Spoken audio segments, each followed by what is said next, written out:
the Rise Up See Red podcast, all about the Arizona Cardinals and the NFL, featuring insider and outsider perspectives. Enjoy the best hour of Cardinals talk on the web. Now here are your hosts, Jess Root and Seth Cox.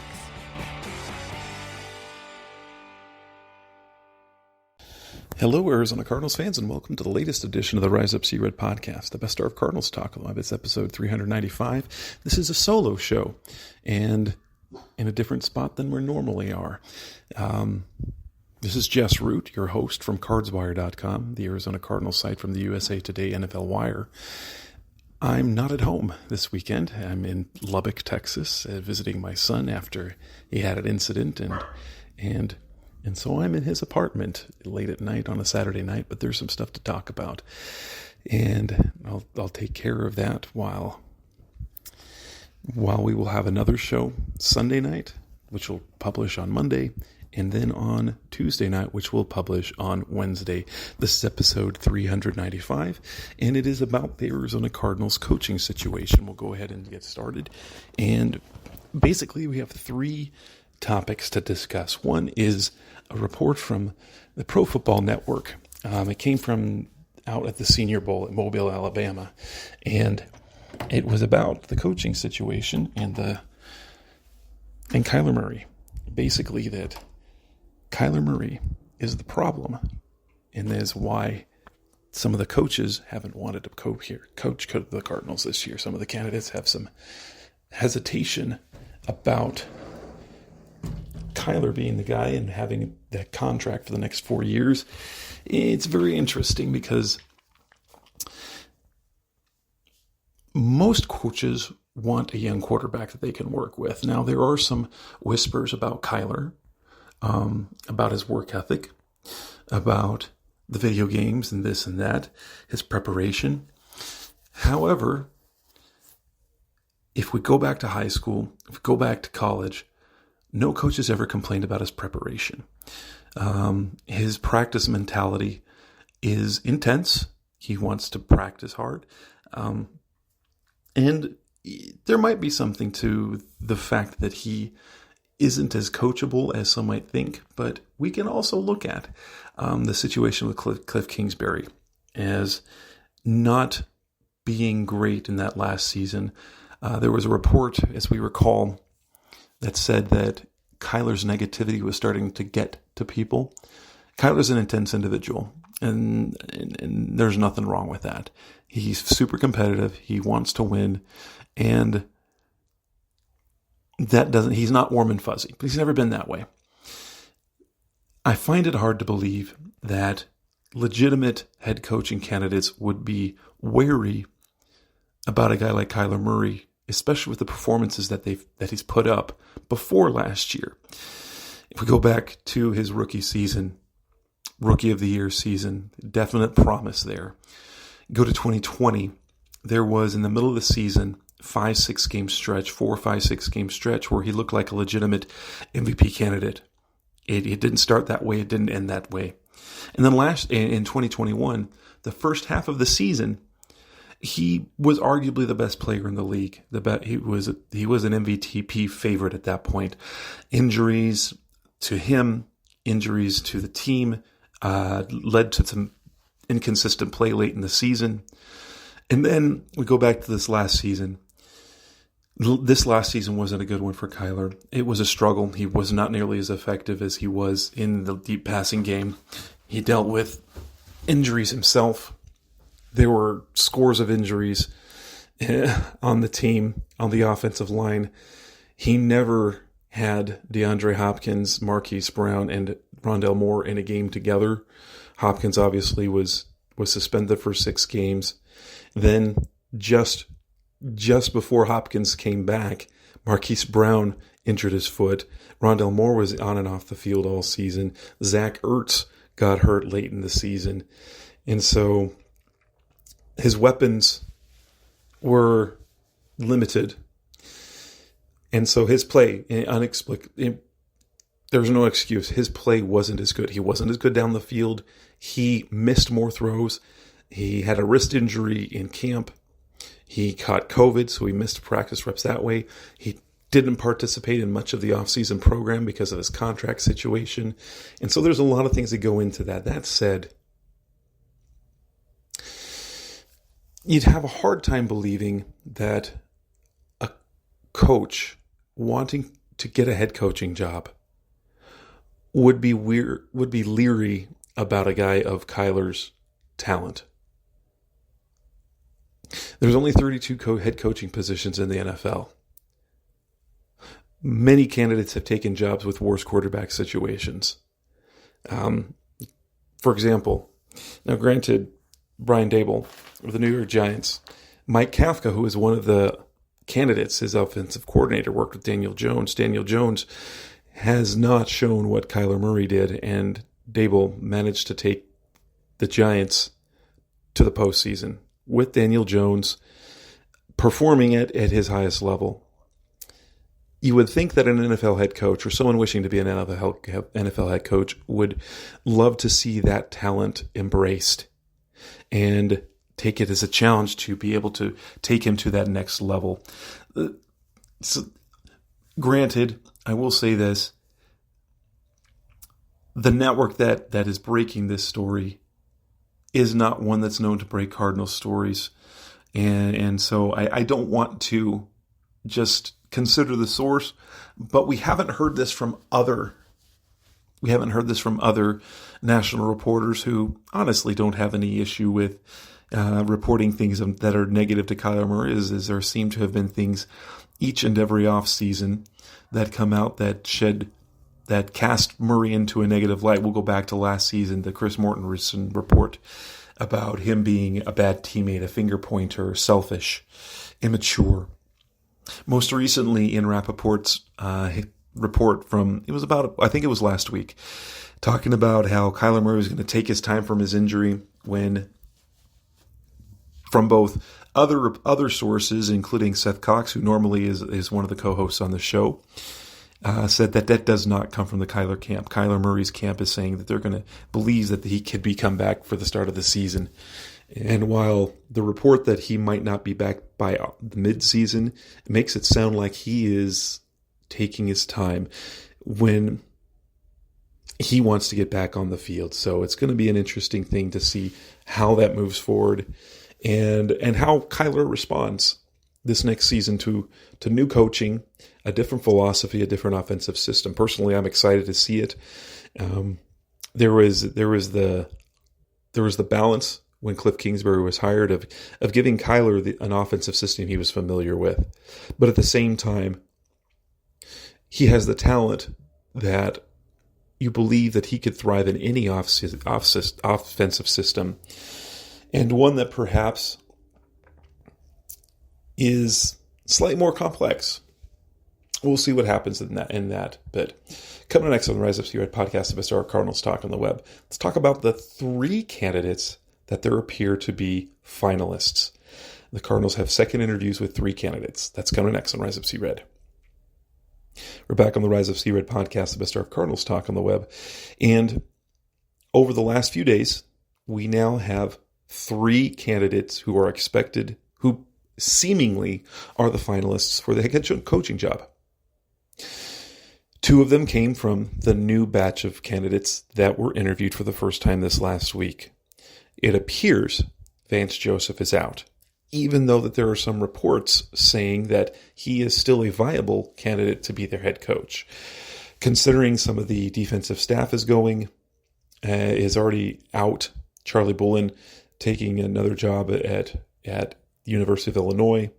It feels like, and the fact that Vance Joseph has not been mentioned among the candidates who would get a second interview, not that they necessarily would need a second interview with him, but it feels like if Vance Joseph were a viable candidate, he would have already been hired.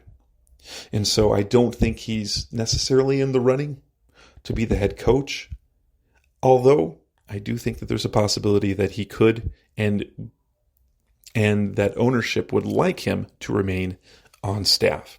That said, the first candidate that we heard late in the week was going to get a second interview is defensive coordinator of the Lions, Aaron Glenn, who was the candidate that seemed to be kind of out of left field. That said, it makes a good fit. I mean, he's a former player. He's been in the league for a while. He's been a defensive coordinator the last 2 seasons. As a coach, he's known as a great leader. He's hard-nosed. He knows the Murray family, like the Texas guy. Dan Campbell, head coach of the Lions, spoke glowingly of him, said they would hate to lose him, but he coaches well. Like he isn't just a defensive guy. He knows how to balance different sides of the ball, different phases of the game, and be a leader of men. And so Josina Anderson, CBS Sports, was the one to report that he was expected to meet again with the Cardinals. There was nothing concrete with that. On Saturday, though, there were 2 reports of candidates that will get second interviews. The first being a defensive coordinator for the Cincinnati Bengals, Lou Anarumo, that is, who interviewed for the first time this last week on Wednesday. Seth and I talked about Anarumo and kind of his situation on our last show, our Tuesday night show that was published on Wednesday. An interesting candidate, 30 years of coaching experience. You know, he goes back to 1989 in the coaching ranks, although he was not in the NFL until 2012. And most of his time has been with one team, with the Miami Dolphins. He was with the Dolphins from 2012 to 2017 as a defensive backs coach. He coached defensive backs for the New York Giants in 2018. Has been the defensive coordinator for the Bengals for the last 3 seasons under Zach Taylor. He's done some really nice things. He's known as a good leader. The part that's interesting with him is that we don't necessarily know what his offensive staff will look like. There's a couple of names out there we can talk about probably on the next show. But he is the guy that if you watch Twitter and social media, that a lot of the national and local reporters seem to be, hey, keep an eye on this guy. I'm not as sold on that because of something that I'm getting the feeling is important. We'll talk about that in a bit. I'll address that bit a bit, but so you've got 2 defensive guys in Aaron Glenn and Lou Anarumo. There was one offensive guy that appears to be a finalist, and unless there are candidates on the 2 Super Bowl teams that they would like to consider, the Cardinals are down to 3 finalists. The third one would be New York Giants offensive coordinator Mike Kafka, who to me is the most intriguing, especially when you have a young quarterback.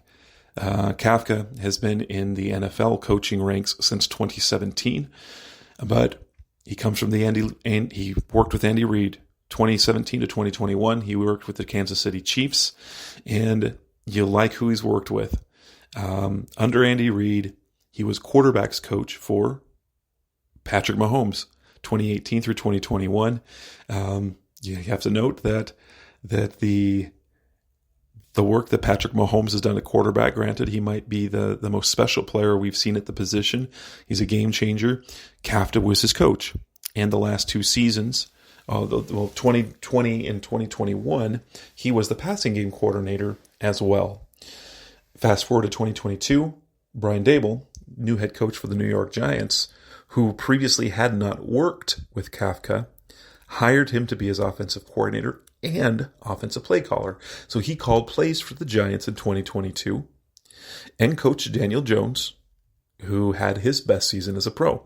Seth and I talked about Kafka's work with Daniel Jones. He didn't have gaudy numbers, but he set career highs in passing yards and in rushing yards. He had his highest passer rating, yards per attempt, and the fewest interceptions of his career. In fact, he had a league low 1.1% interception percentage and fumbled the ball the least times in his career. He was a much more effective player in 2022. But it appears we're down to 3 candidates, like I said, unless there's another one, and unless Vance Joseph is a viable possibility. And it comes down to Aaron Glenn, Lou Anarumo, and Mike Kafka. Of those 3, I'm most intrigued by Kafka. You bring him on, it kind of is the same blueprint as you have in hiring a guy like Cliff Kingsbury, only he's been in the coaching ranks and he's coached NFL quarterbacks and he's coached NFL quarterbacks at a high level. He's been an offensive play caller, so he could be that guy for Kyler Murray for years down the road, and you don't have to worry about the offensive play caller getting hired away in a year or 2 years, and so you don't have to replace that. That was one of the Cardinals' priorities back in 2019 when they hired Cliff Kingsbury with a young quarterback, is because you didn't want to put that young quarterback through multiple offensive systems. And you hire a defensive guy, you're going to have an offensive coordinator who, if he succeeds, will get head coaching opportunities. And so if you go with Kafka, that would keep things stable. He's coached the best quarterback in the NFL in Patrick Mahomes. And we've seen what he's done with him. Daniel Jones improved. And Kyler Murray would be, you'd have to figure that Murray would respond well to him in an offensive system like that. Now, the offensive system is much different than what Cliff Kingsbury ran. If you watched the Giants last year, they were run heavy, but that in part was because they had Saquon Barkley. And you obviously can do more. So he's worked with Patrick Mahomes, who is someone special to say the least. But so it sounds like, again, our three finalists, Aaron Glenn, Lou Anarumo, Mike Kafka, 2 defensive guys, 1 offensive guy. The 2 defensive guys got question marks of who's going to be their offensive coordinator, who's going to be their offensive play caller, and who's going to be the backup in case that guy is hired away in a year or 2 years. Coming next on the Rise of Sea Red podcast, the best our Cardinals talk on the web, let's talk about one last thing, and that is the role of Vance Joseph moving forward. Is there a place for him, and is that kind of the goal of the team? That's coming next on Rise of Sea Red. We're back on the Rise of Sea Red podcast, the best our Cardinals talk on the web, and Vance Joseph's name continues to come up locally and nationally as a viable head coaching guy. It doesn't feel like that would be the case, as I mentioned before, because if Vance Joseph were viably a head coaching candidate, you'd think that because he's the guy in the room you already know what he's about. You probably would have hired him already, unless they're just really being extensive and deliberate in this process, which appears they're taking their time. It doesn't sound like we're going to have a head coaching hiring announced before the Super Bowl. It could happen, but with Anarumo's interview coming on Friday, so unless that comes Friday, Saturday, the Cardinals might not announce a new head coach until after the Super Bowl next week. Not that there's anything wrong with that. But the things that keep coming up with Vance Joseph, he's a viable head coaching candidate. The local guys talk about how they think it's going to be Vance. The report that came from ESPN, a head coaching buzz, the coaching hiring buzz that came out, Dan Graziano, Jeremy Fowler, both mentioned Vance Joseph. I can't remember, one of the two did, I don't remember which one, spoke about the relationship that Joseph has with Michael Bidwell. It's a good relationship. If we look back, now granted, Bruce Arians was allowed to bring on his own defensive coordinator. Steve Wilkes was allowed to bring on his own defensive coordinator. But go back to Ken Wisenhunt. They kept Clancy Pendergast, a defensive coordinator they liked, on for the first couple of years. And then they were, at least the first year, and then were let go. Vance Joseph received a 2-year contract extension last offseason. So he's still under contract for this coming season. He wants to be here. He wants to stay in the Valley. He likes the job here. He likes where his family is at. We saw that in Hard Knocks. With the amount of time that the Cardinals are taking to hire a head coach, it almost feels like, and I'm not the only one to feel this way, that they want Vance Joseph to stick around. Of the 3 candidates that are left, only one makes sense if that's going to be the case. And it might not be a bad pairing. And that would be Mike Kafka. Mike Kafka doesn't have a defensive guy. You could maintain some of the defensive continuity. Whether that's a good or bad thing, the Cardinals were bad statistically on a lot of metrics defensively last season, but they also did some good things, and there's a lot of reasons why they struggled. The offense was missing pieces. They had injuries. They didn't have a true pass rusher. They didn't have a great pass rusher on the squad last year on the edge. They had cornerback issues. They had cornerback injuries. They dealt with injuries all season. And so the defensive line dealt with injuries, and you got some good stuff from J.J. Watt. And we saw late in the season that the defense could perform at a high level. However, second half of games, they would fall apart. They just didn't have the energy, the juice, the horses to be able to do that. That said, a Mike Kafka, Vance Joseph pairing would be like Cliff Kingsbury 2.0, only that Kafka has ties in the NFL. You could have him come in, revamp the offense, and then he's never been a head coach, so Vance Joseph continues to be a calming influence. He gets to coach the defense. We still get to see a lot of the same things defensively, schematically, as we did last season, only with the potential of adding a big-time defensive player at the top of the draft. And so it feels like if I were to pick my favorite, not because it's my favorite, because I think it's the way it's going to go, be prepared for a Mike Kafka, Vance Joseph pairing in 2023. And allowing Joseph to at least play out his contract. If he does well, they can continue. Or if things don't go as well, then you let him go, and Mike Kafka then can bring in his own guy. What wouldn't make sense is if Anarumo or Glenn were hired, whether Vance Joseph would remain on staff as a defensive coordinator. Anarumo is a possibility, although you would think that he, being a defensive coordinator, would be the guy to coordinate the defense before, kind of like how Cliff Kingsbury handled the offense and so on and so forth. That said, Anarumo was on the Miami Dolphins coaching staff as a defensive backs coach when Vance Joseph was the defensive coordinator last year. Vance Joseph has a background in defensive backs. So does Anarumo. Perhaps Anarumo would keep Vance on as his defensive coordinator, kind of in the role of to blend the two defensive philosophies together, because the Cardinals ran a lot of 4-3 last year.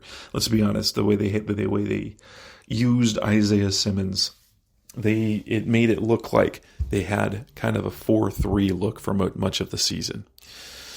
And so that's basically it. We've got some thoughts about the situation with Kyler Murray. We've got 3 finalists, it feels like. And lastly, we've got how Vance Joseph might be in play for the defensive coordinator position. Mike Kafka makes a lot of sense. Lou Anarumo makes a little bit of sense. Aaron Glenn, not so much. But we've got another show coming up soon. Sunday night, Seth and I will be back, and we will talk about, we'll start going draft, so it's going to be Seth heavy. Talk about the performances at the Shrine game on Thursday. And then on Tuesday night, we will have Justin Higdon along with Seth Cox, and we will discuss the Senior Bowl, the highlights and the players from that. So we'll be back in a couple days.